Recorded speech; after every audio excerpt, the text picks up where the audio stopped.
تاہم قرآن اکیڈمی کے ناظرین، السلام علیکم ورحمۃ اللہ وبرکاتہ۔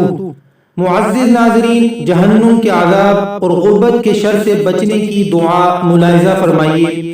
حضرت عائشہ رضی اللہ تعالی عنہا سے روایت ہے کہ نبی صلی اللہ علیہ وآلہ وسلم ان کلمات کے ساتھ دعا مانگتے تھے۔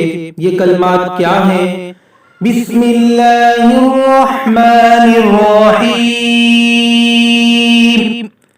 اللہم انی اعوذ بک من فتنة النار وعذاب النار ومن شر الغنى والفقر۔